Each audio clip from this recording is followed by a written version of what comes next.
Hoje no Papo Rec é a pessoa mais polêmica que eu podia trazer para conversar comigo.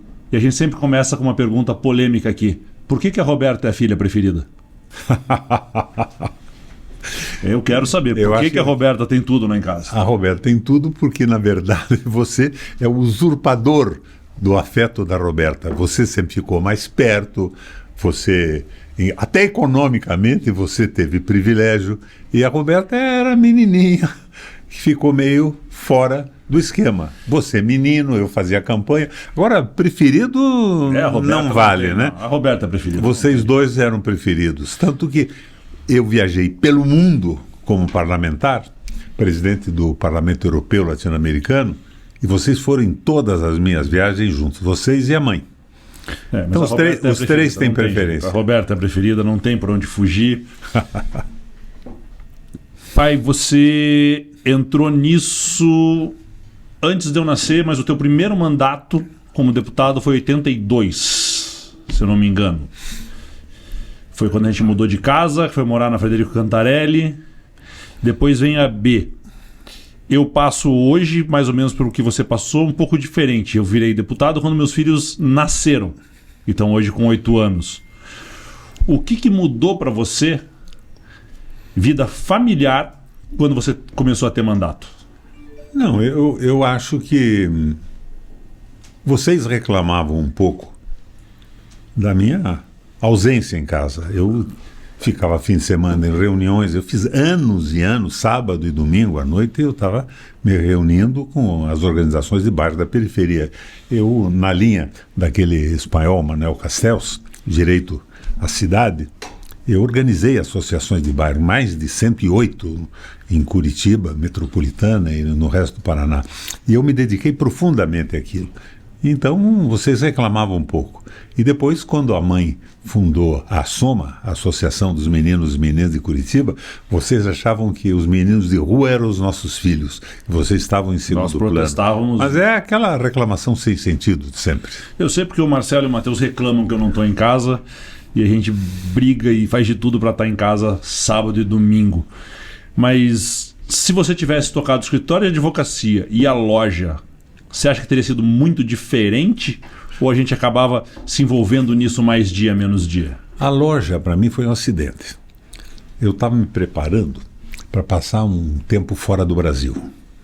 Eu queria ir para a França, para a Europa, viajar, conhecer o mundo.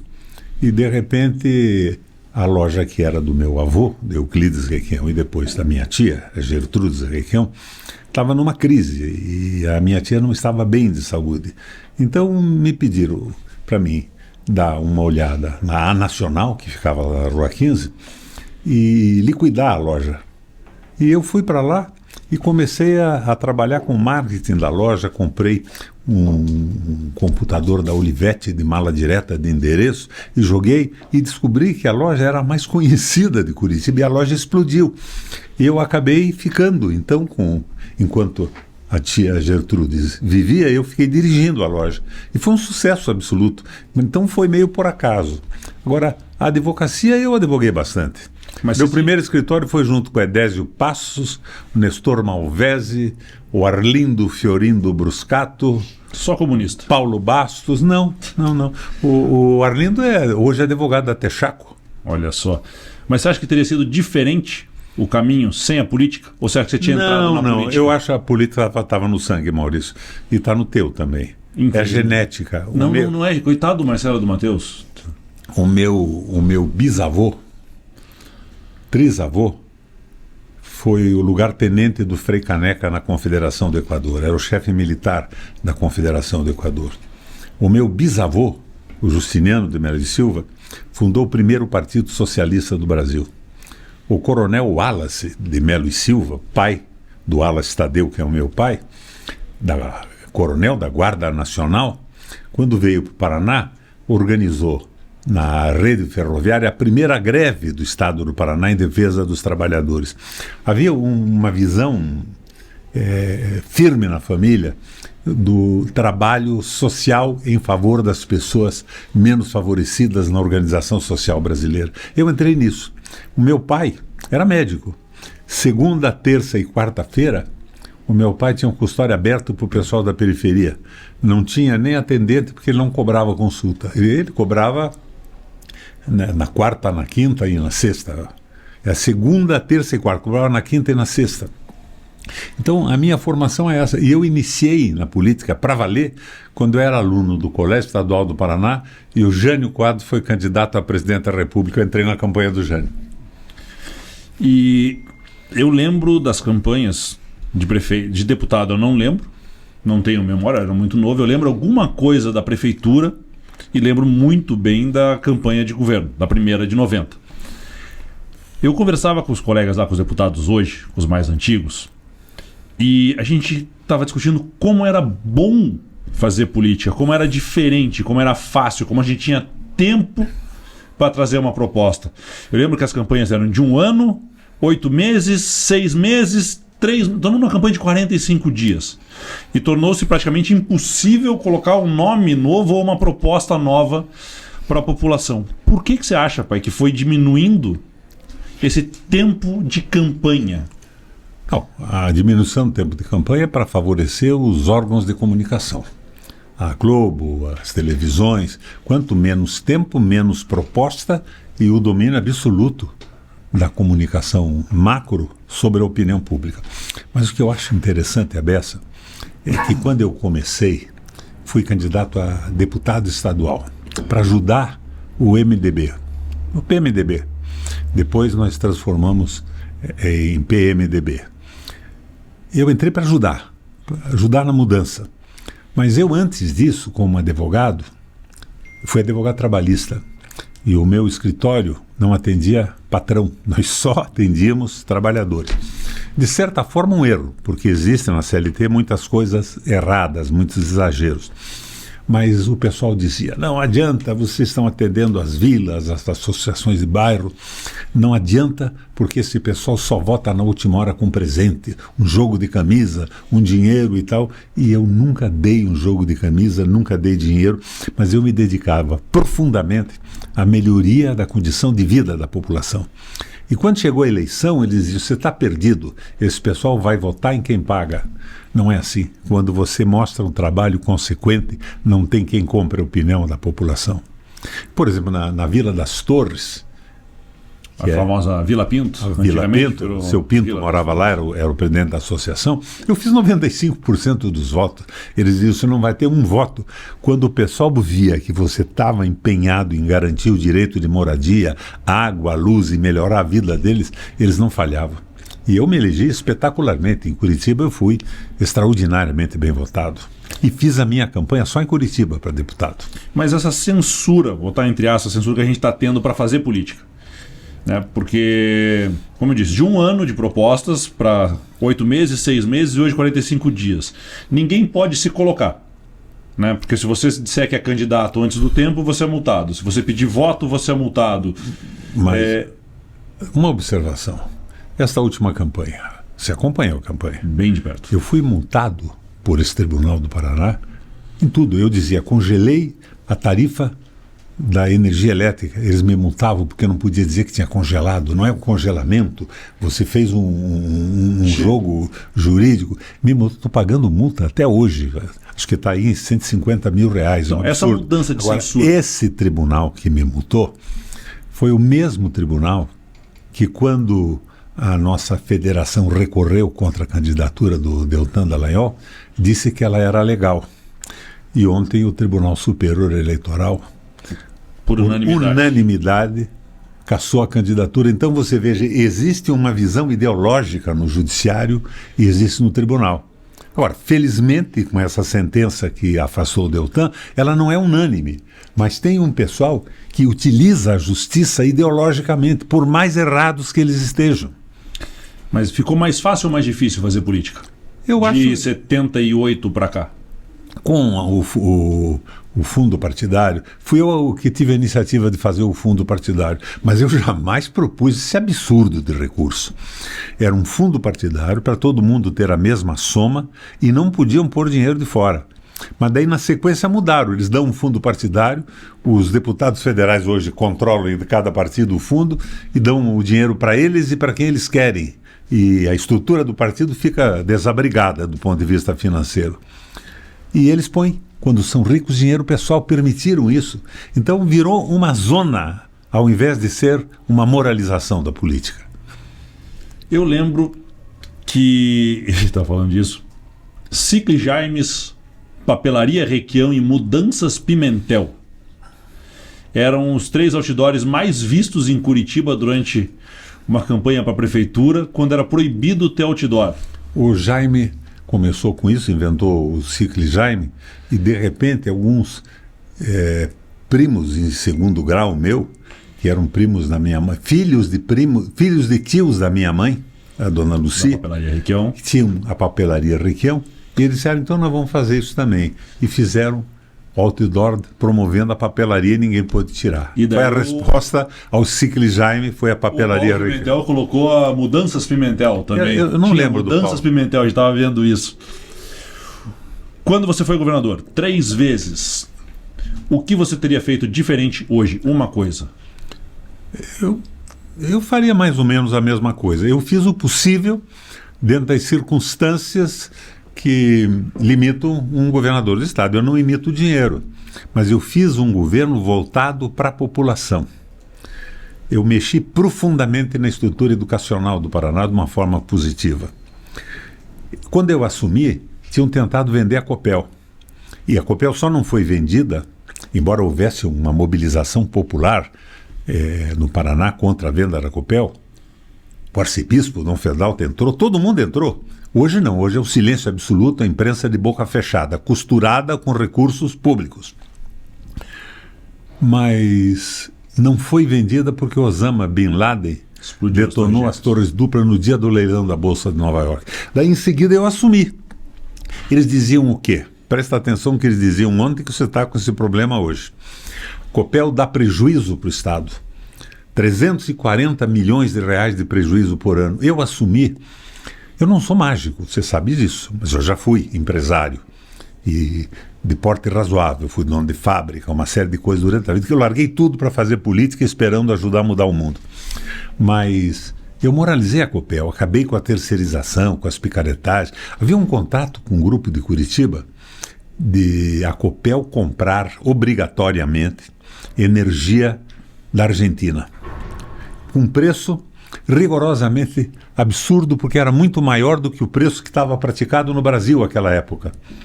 Mas a Copel, mesmo que não precisasse da energia, tinha que pagar. Pagava de qualquer jeito. Eu acabei com isso da noite para o dia, eles não tiveram coragem de ir a juízo. Acabei com as terceirizações superfaturadas e logo no primeiro ano, ao invés do prejuízo de 340 milhões, eu tive um lucro de 1 bilhão e 400 milhões. Rubens Guilherme era meu presidente, cara bom para burro. Paulo Pimentel passou por lá um tempo também. Então, não há sentido da Copel ser privatizada, nem a Eletrobras ser privatizada, nem a Eletrobras. Agora, a iniciativa privada é fundamental para o progresso do mundo.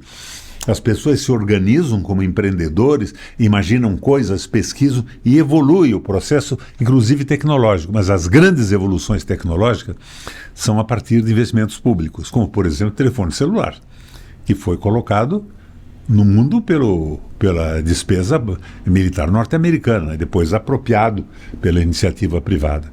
Agora, então são essas empresas estratégicas que tem que ficar na mão do governo.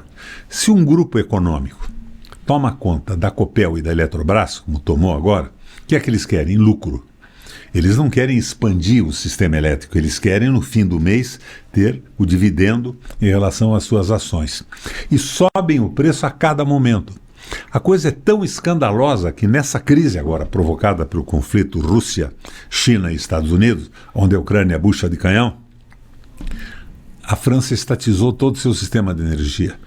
A Alemanha estatizou todo o seu sistema de energia. E mais, Londres e Paris estatizaram seu sistema de água, porque na mão de uma minoria de exploradores eles aumentam os preços e quebram toda iniciativa privada que funciona paralelamente dependendo desses insumos. Agora, essa estupidez está indo à frente no Brasil. O nosso governo aqui, o Rato, está nessa conversa, ele não sabe o que diz. O Guedes é o maior gênio da economia brasileira. O Guedes é um horror, é um serviçal, a meu ver, do capital financeiro, sem nenhuma preocupação com o povo, sem solidariedade, sem amor pelas pessoas. Esse é o erro básico desse processo todo. Por isso eu insisto, nós temos que olhar o que acontece no mundo. Sucesso e insucesso da China. Sucesso e insucesso da Rússia, que acabou com o comunismo por uma série de razões. E sucessos econômicos e fracassos de outros países, olhar um caminho para o Brasil.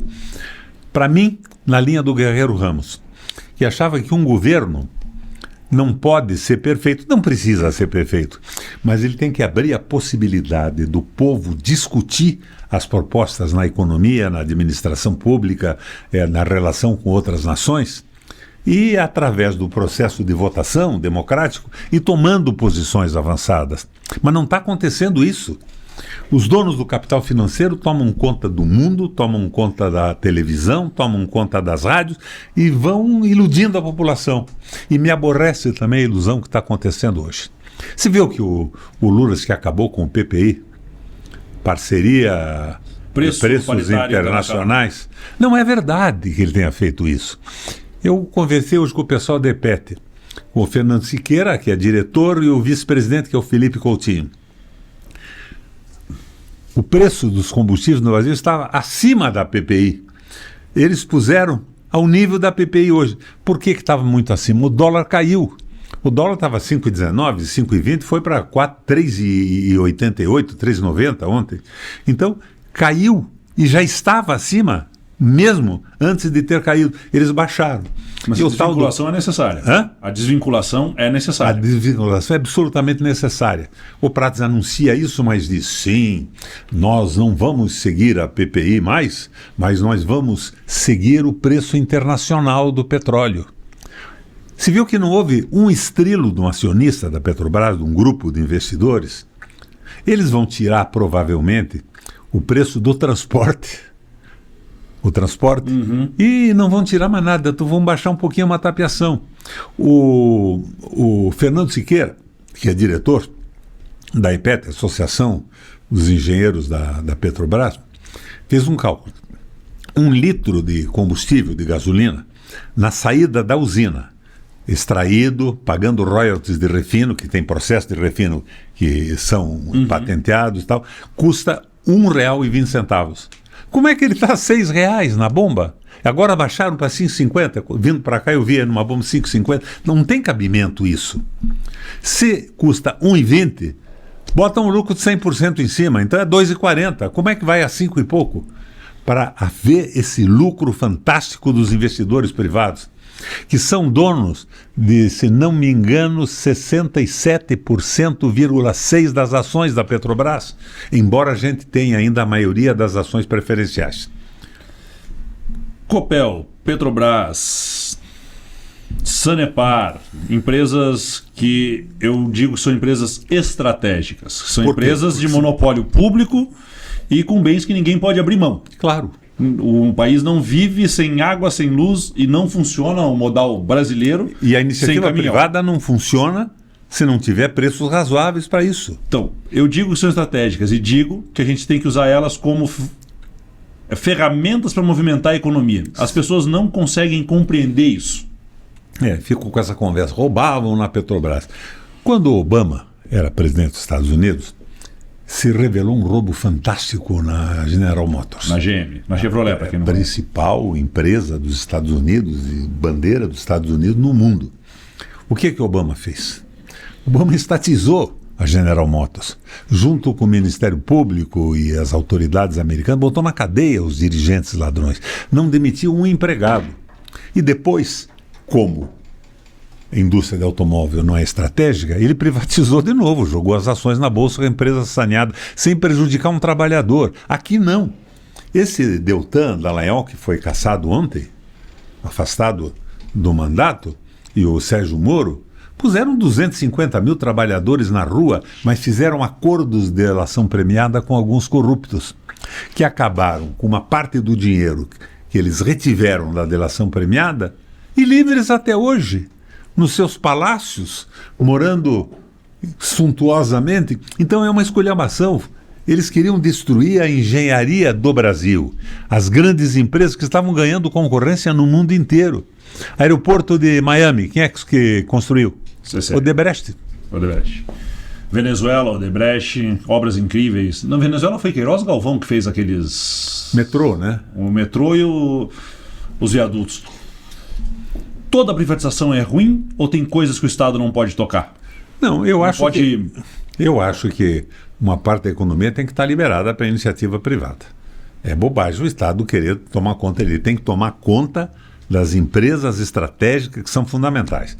Eu fui governador do Paraná 3 vezes. Eu sei o que é o corporativismo, eu enfrentei isso. Então, de repente, se você tem uma empresa, o grupo interno se articula e começa a pressionar aqui e ali, aumentar salários, subir absurdos e tal, e essa visão corporativa, porque o corporativismo é a manifestação coletiva do individualismo, do egoísmo. E esse corporativismo tem que ser combatido. Como é que você combate isso? Teve uma época que eu achava que a gente combateria isso dando para o mercado uma parte das ações de uma empresa pública. Hoje, com a internet, não precisa mais. É colocar todas as informações na internet para todo mundo poder saber e questionar, inclusive juridicamente. O que aconteceu com a privatização da Eletrobras? Quanto é que ganhava um diretor da Petrobras? 60 mil reais por mês. 390 Foi para 300 e tantos mil reais por mês. É uma canalice absoluta. E o Lula pode acabar com isso. Eu assisti agora há pouco o Berkovich na 247 falando que é muito fácil, é uma medida provisória, acabando com essa história de empresa privada e tomando o Estado conta disso e comprando as ações que venderam. Mas não acontece nada. Já que a gente está falando de Estado mínimo, que está na moda. Estado mínimo. Todo neoliberal que veste uma camisa laranja fala disso. A Europa, quando entrou no neoliberalismo, ela começou construindo concessões incríveis para a população. O neoliberalismo é isso, o capital financeiro e o próprio Estado cedendo direitos aos trabalhadores. Mas em determinado momento a população foi ficando mais velha e fez uma complicação na aposentadoria. Não é o nosso caso, nós somos um país novo. Nós temos tudo para construir, nós temos um espaço territorial fantástico. Nós podemos retomar o desenvolvimento. Agora, para retomar o desenvolvimento, o nosso presidente, que é o Lula, precisa ter a Petrobras na mão, estatal, precisa ter a Eletrobras estatizada e precisa ter o Banco Central na mão. Por que o Banco Central na mão? Esses caras dizem que subindo o juro diminui o fluxo de recursos e são obrigados a baixar os preços dos produtores de insumos, porque ninguém pode comprar.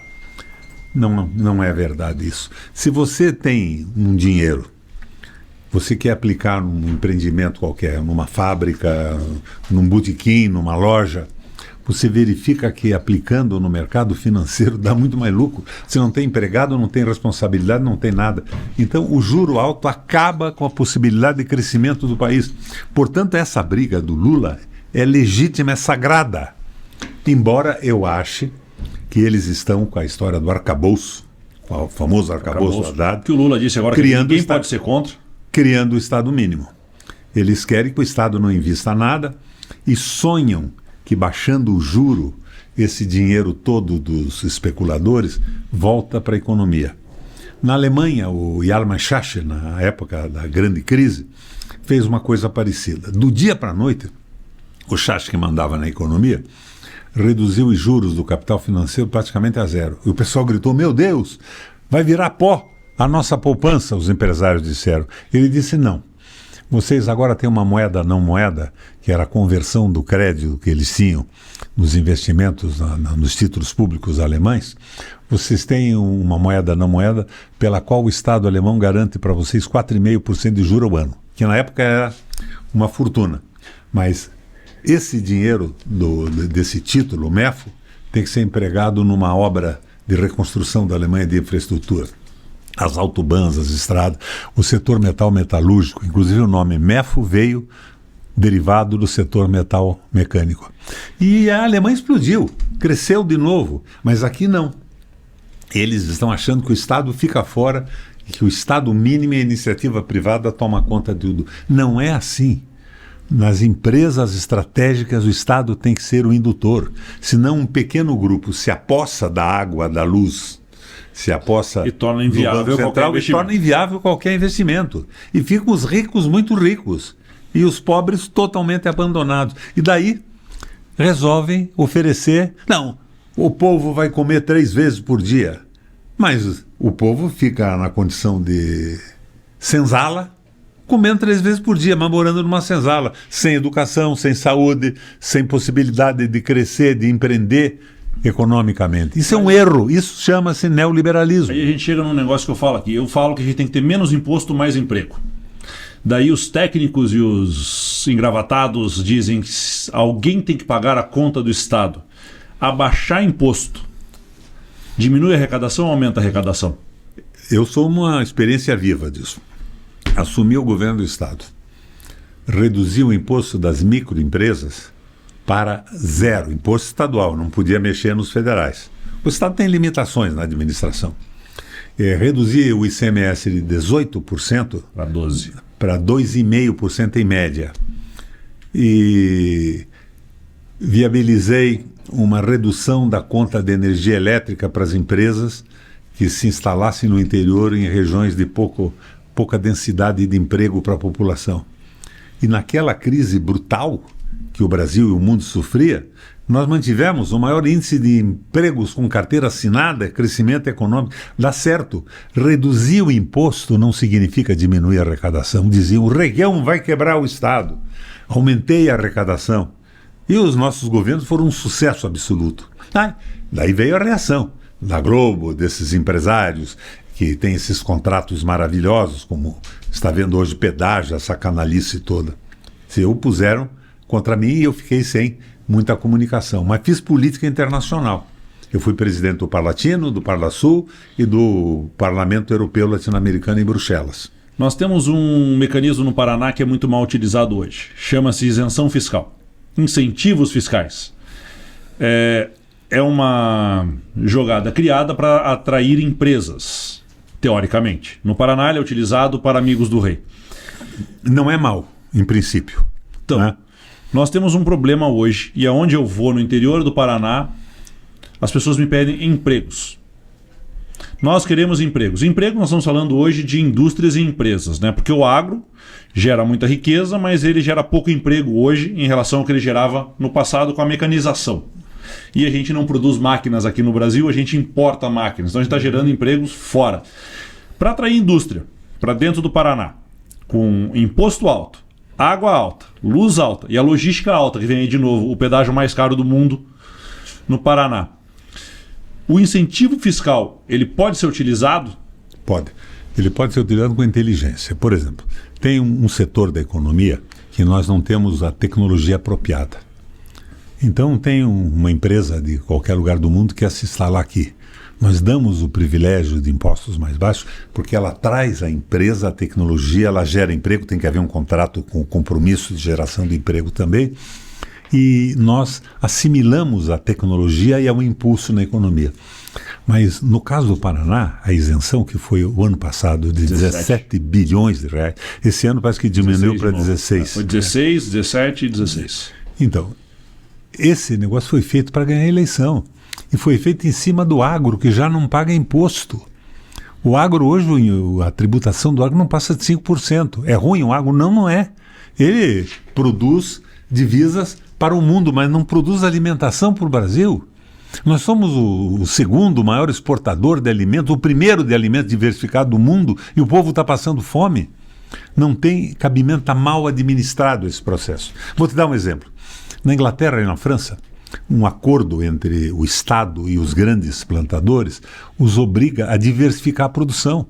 Eu não vou plantar soja, não. Você vai plantar soja, mas você vai plantar mais isso e aquilo que está na mesa de alimentação do francês e do inglês. Um subsídio cruzado, de certa forma.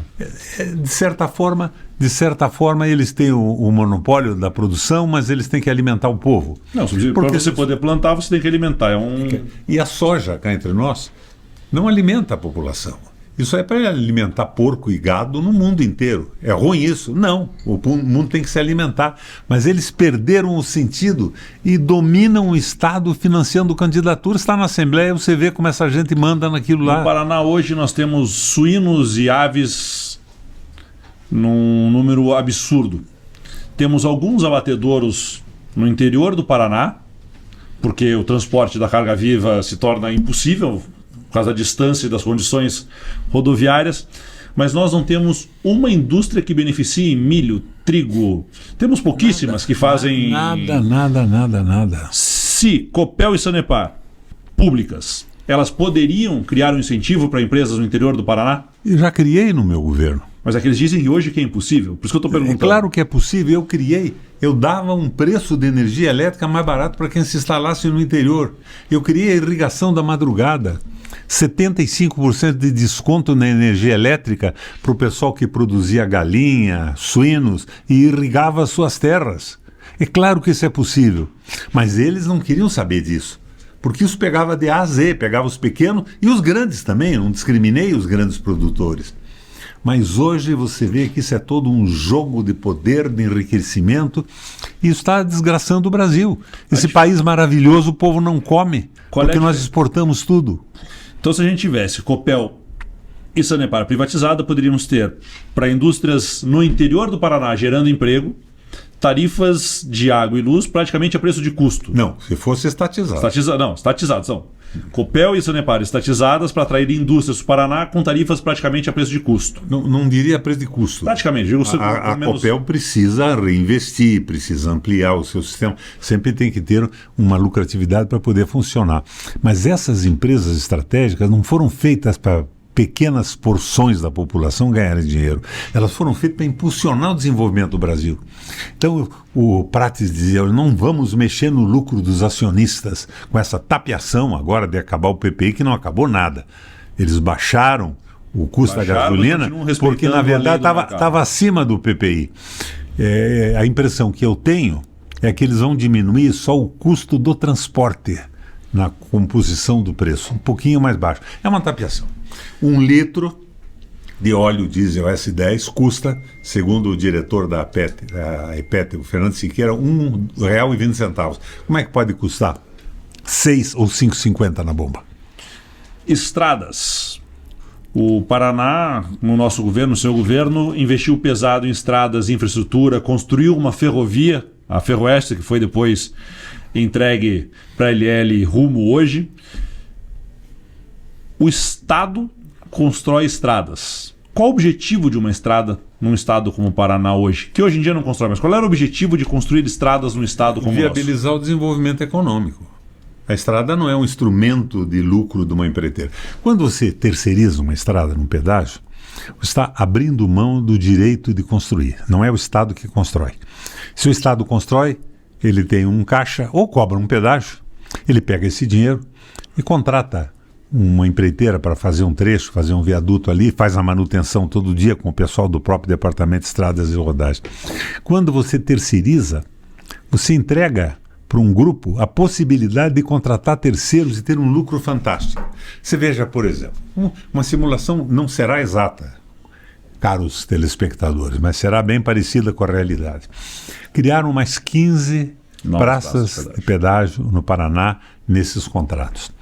Isso tudo vai dar aí de lucro, cerca de lucro não, de receita. Vamos chutar aproximadamente 230, 240 bilhões de reais nos 30 anos. Eles dizem que vão investir 55. Vão gastar mais ou menos mais uns 40 bilhões em investimento, com as suas próprias empreiteiras ou terceirizando. E o resto é lucro. E o resto é lucro. Por que nós temos que dar esse lucro para alguém? E quem é que vai pagar isso? Vai pagar isso a economia, o aumento do preço dos alimentos, o aumento do preço de tudo. É uma estupidez isso. Isso é uma ratazanice do governo. Não existem linhas de crédito internacional para investimento em infraestrutura de países em desenvolvimento? Claro. Então se podia dizer, o Estado precisa rapidamente fazer isso, não tem dinheiro. Claro que tem, empresta juros baixíssimos. Não será nunca, por exemplo, nesse exemplo que eu dei, 130 bilhões de juro. Exatamente. como nós fizemos as estradas aqui, e existem parcerias possíveis também, como foi feita com o Exército, com o BPlog que você fez. A ferrovia que eu fiz com o Exército foi a mais barata da história do Brasil. Por que não fazer outras? Por que não fazer dessa maneira? Mas eles querem privatizar, entregar para alguém. Agora, hoje você vê, para o meu espanto e o teu também, e de quem está nos escutando, o pessoal do agronegócio junto com o Rato, em Brasília, apoiando o pedágio caríssimo. Por quê? Porque eles foram compensados com a isenção fiscal. Então eles pagam o pedágio, mas não pagam imposto. Mas quem foi compensado? E daí os grandes, né? Os grandes. O pequeno e o médio vai se ferrar. E vai cada vez concentrar mais o poder da agricultura na mão de meia dúzia de pessoas. Não tem cabimento isso. É ruim. Por que é ruim? Porque o povo vai acabar se revoltando, o povo vai ficar desesperado, com fome, sem comida, sem emprego, sem educação para os filhos, sem saúde. É errado, isso é um erro absoluto. E só um governador que não tenha nada dentro da cabeça pode propor uma bobagem dessa. A gente falou de economia, falamos de política, falamos porque a Roberta é filha preferida e propositalmente a gente não falou de educação. A sua irmã preferida não é a Roberta? A minha irmã preferida é a Roberta. A minha filha preferida é a Roberta. E a gente tem um problema que a gente propositalmente não falou de educação e tem muitos professores que assistem a gente, mas a gente quis fugir um pouco do tema hoje para não ficar monotemático, porque cobram muito educação da gente, é um investimento importante. Cada R$1 investido em educação geram 4 mais ou menos de lucro. Você assistiu o Mercadante na Roda Viva? Não. Eu mandei para você o link. O Mercadante lá... Com o Marcelo e com o Matheus, o tempo de assistir tem sido cada dia mais Primeiro, curto. ele fez uma bela entrevista, mas num determinado momento ele falou no PPP. Nós podemos terceirizar a construção e a manutenção das escolas e o Estado faz o currículo e tal. Ele está propondo naquele PPP uma privatização. É o que o Haddad está propondo no arcabouço. Privatizar tudo, parceria do Estado. Quer dizer, o Estado vai administrar a educação, mas o empresário privado administra a escola e ganha para... Para que isso? Uma pedageira não constrói uma estrada porque o tempo para recuperar o dinheiro e ter lucro é muito longo. É um investimento a longo prazo e de risco, por ser de longo prazo. Então nós estamos propondo que o investimento é nosso e o lucro é deles. É o fim do mundo. E se tiver prejuízo, volta para o Estado. O investimento acaba sendo, de certa forma, um empréstimo do BNDES com dinheiro público do Brasil, e quem vai pagar pesadamente é a tarifa. A tarifa do Paraná era um absurdo. Vocês na Assembleia mostraram a mim e ao Paraná inteiro, minha gente, que com os degraus, o que era um degrau? No contrato de transporte dizia o seguinte: a partir do 12º mês começará uma duplicação num trecho da estrada. Depois do 20º mês, essa duplicação estará pronta. Então a tarifa será aumentada.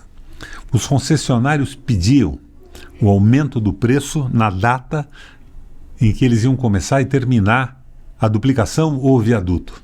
O DR concordava, a agência reguladora concordava, o governador concordava e eles não tinham construído porra nenhuma e a tarifa aumentava. Vocês levantaram na Assembleia com os técnicos 10 bilhões de reais a mais na tarifa. Fora a tarifa que já era um roubo, na minha opinião. E o novo agora você vê já agora mais caro amanhã do que ele era ontem. Mais caro, com mais 15 praças, vai ficar muito mais caro. E, além de ficar mais caro, ele vai admitir que essas empresas que roubaram o Estado em conluio com a... Participem da nova licitação. Participem da nova licitação, junto com a complacência do DR, da agência reguladora, e de sua excelência o governador da época, vão participar de novo. Então, para deixar registrado aqui, para a gente fechar, quando eu for governador, que caminho eu devo seguir? E o terno tem que ser claro para a posse ou escuro? Você está indo razoavelmente bem na política. Agora, o fundamental na política hoje, Maurício, é se preparar. Eu não elogio em boca própria vitupério. Quando eu quis ser prefeito de Curitiba, eu me matriculei num curso da Fundação Getúlio Vargas de Planejamento Urbano. Os reitores das universidades do Paraná se matricularam também e tal. Eu não vou dizer para você que eu era o mais inteligente ou o mais brilhante, mas eu era extraordinariamente esforçado. Eu passei em primeiro lugar. diante de todas aquelas figuras importantes na academia que comigo concursaram. Depois, eu pus uma mochila nas costas e fui conhecer as cidades mais bem administradas do mundo. Bolonha e Ferrara, na Itália, Roma. Fui conhecer a cidade de Sória, na Espanha, a primeira cidade linear do mundo, que de certa forma inspirou esse planejamento de Curitiba, do Lerner e do Rafael Dely, principalmente, que é esses eixos, um transporte pesado no meio e lateralmente... As conectoras e as vias expressas. Exatamente. Só que ela era uma linear e eles fizeram aqui radial. Troço bacana. Nós estamos aqui nessa avenida, você veja, aqui você verifica o que eles pensavam que se concretou. Dos dois lados, moradia e comércio. Nós estamos perto de um shopping que eu nem sabia que existia em Curitiba e descobri hoje, vindo aqui conversar com você. Então, a gente tem que se preparar. Acabar com essa história de fulano, eu quero ser agora prefeito porque eu sou descendente de italiano, de japonês, porque eu sou preto. Olha, não tem essa história. O cara tem que estar vinculado a uma proposta. Agora, é claro que toda medida contra o racismo é civilizatória. Outro dia eu vi o ex-ministro preto do Supremo, o Lula tem que nomear uma mulher, um homem pretos. Eu quero saber como é que ele vai votar. Qual é o currículo? Como é que vai votar o preto? O Deltan Dallagnol votou contra a equiparação de salário entre homens e mulheres. É possível isso? E várias mulheres votaram contra na Câmara Federal. Então, importa ver a visão ideológica que o cara tem, a capacidade de ser solidário, de amar o próximo. Agora, por outro lado, a luta contra a segregação é absurdo. É processo civilizatório. Nós temos que entrar nisso. E por falar em luta, um problema nosso para encerrar aqui, que é o problema hoje que eu vejo na política rodando o estado do Paraná, estando presente nos municípios, falando com as pessoas. Como é que a gente faz para trazer as pessoas de volta para a política? Ninguém quer fazer política, ninguém quer participar da política, as pessoas desistiram da política. Eu vi uma pesquisa ontem da CNT. O apreço pelos partidos políticos é desse tamanho assim. Então, como que a gente recupera o respeito à instituição política Brasil? Transformando a instituição política numa coisa séria. Por exemplo, vou voltar ao tema. A luta identitária contra o racismo é fundamental para o processo civilizatório. Mas o identitarismo, que não examina mais o que o sujeito pensa da economia, da globalização, da macroeconomia, é uma tolice. Pouco me importa ser roubado por um italiano, por um japonês, por um negro, por um branco. E você sabe que, embora você seja assim meio branquelo, nós somos descendentes de baianos e sergipanos do lado do pai, de índios, de negros, e do lado da mãe de alemães e de italianos também. Nós somos mestiços brasileiros. E nós temos que respeitar o país, um projeto nacional. Agora, de forma alguma vamos formar ao lado dos racistas, mas excluir a questão econômica da luta identitária é uma jogada dos interesses econômicos que dominam o Brasil e o mundo. É a nova moda do parlamento, o municipalismo. Vamos cuidar do micro e esquecer o macro. Exatamente. E elegem mulheres que vão lá e votam contra a equiparação racial. A equiparação salarial. Obrigado, pai. Você não respondeu por que a Roberta é preferida e a gente encerra por aqui.